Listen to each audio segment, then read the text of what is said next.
Right. Well, Michael Burry and a lot of others have been pointing out for years that the central banks have painted themselves into a horrible corner that they cannot extricate themselves with at this time.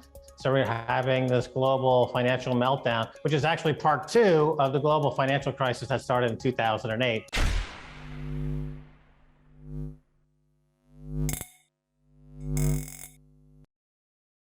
Hey guys, welcome back to Library of Wealth.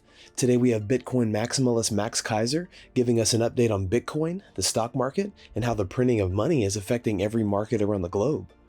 Keiser, who many investors disagree with, thinks we're entering a secular bear market. In order to ensure they don't accurately reflect the genuine underlying core economics of the American and global economies, Max also examines the Fed's aggressive bonds purchasing. Keiser has observed that individuals in charge of printing are now legally taking money from people in a variety of ways, which means a recession and falling prices. Let's listen to Max Keiser as he talks about the future success of Bitcoin, the crypto market, and how inflation will impact the economy this year. Don't forget to like and subscribe if you enjoy the content we do here on this channel.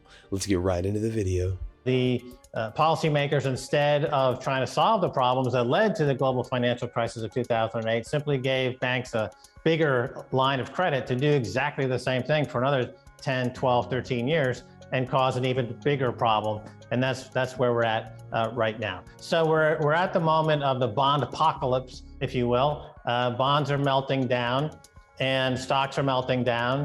And we have a liquidity crisis, and an insolvency crisis simultaneously. So the credit freeze we saw in 2008 will be with us again very soon. And we're going to see more of what we're seeing in Lebanon.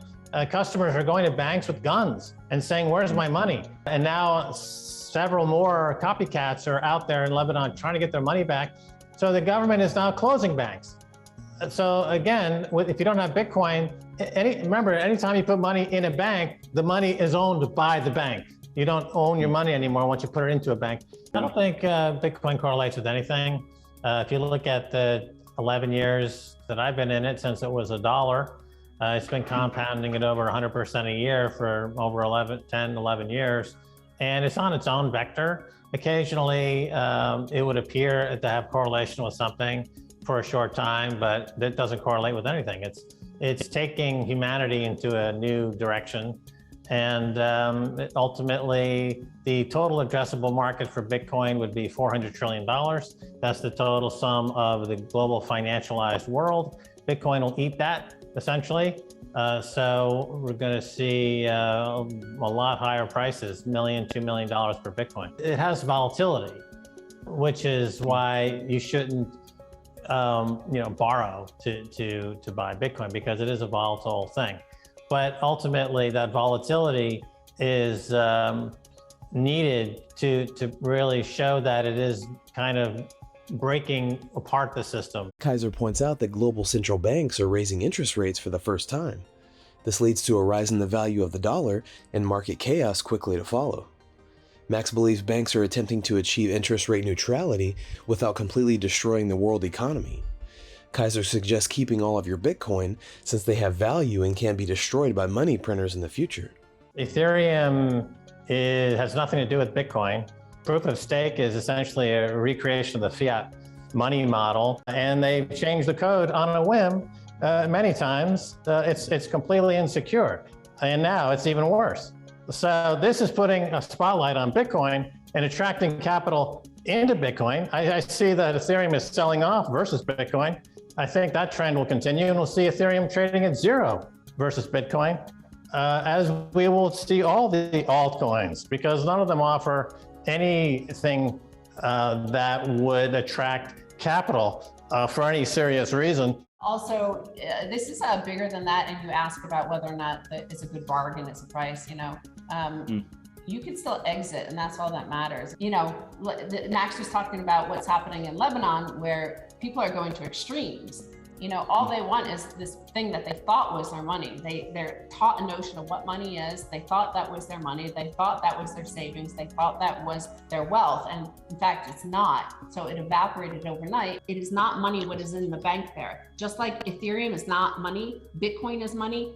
gold is still money. It's being demonetized by Bitcoin, but the US dollar is no longer money. It was when we froze Russia's reserve $630 billion worth on February 26th, it ceased to be money, like to the whole world. So it's just a currency. It's just another currency that could be ripped from your hands, deleted from your bank account. At the moment, most leading economists and actually the mass media are saying that El Salvador's experiment with Bitcoin has been a failure. You've been there.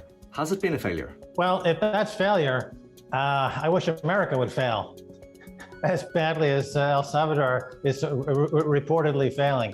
GDP is skyrocketing, tourism is skyrocketing, investment into the country is skyrocketing.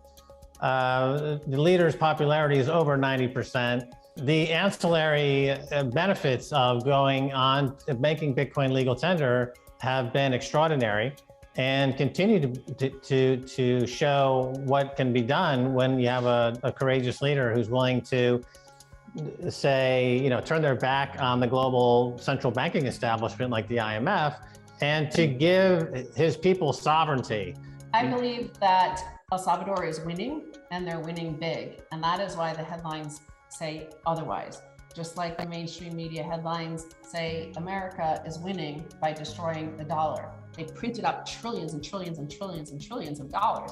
Everybody saw that. We saw the balance sheet. We saw the money printer go brrr. We saw it. And what happened? Oh, GDP boosted. House prices went up. Everything looks great, right? Well, in fact, the disintegration, the underlying disintegration was profound and devastating when we see that now. I would also point out that Chancellor on the brink of second bailout for banks is, the genesis of Bitcoin, and Bitcoin was birthed into the world because of the failure of the proof of stake system. We tried proof of stake for the past 50 years, since 1971, so it's 51 years now, I guess. So we already tried it and it failed. There's been 3 layer 1 monies in history: gold, then US Treasuries, and now Bitcoin, and that's it. US Treasuries failed because of the inherent proof of stake sort of system to it. And you'll see the same exact thing with any proof of stake system. Keiser emphasizes the value of the ideal collateral provided by Bitcoin. Mortgage rates having doubled in recent months is one of the biggest signs that a massive collapse is imminent. A similar situation occurred in 2008 when the housing market crashed due to large banks having too much leverage from bad loans. The average American will suffer the economic consequences of banks making the same mistakes again, only this time there are several markets that are on the verge of collapsing. Hedge funds have techniques to reduce and manage risk, so this time it will be the average American that feels it the most. Keiser explained that the business cycle is when supply and demand becomes unbalanced and the economy declines into recession, which leads to prices decreasing and then starts over. Under Reagan, the age began where no market sell was too big to make more money accessible to Wall Street. Keiser has noticed that now those in charge of money printing can now legally take capital from people in many ways. What do you guys think about Max Keiser's opinion on the need for Bitcoin and what we can expect economically in the next few months? Let us know in the comments below. Thanks so much for watching. Don't forget to like and subscribe. This is Library of Wealth. We'll see you in the next video.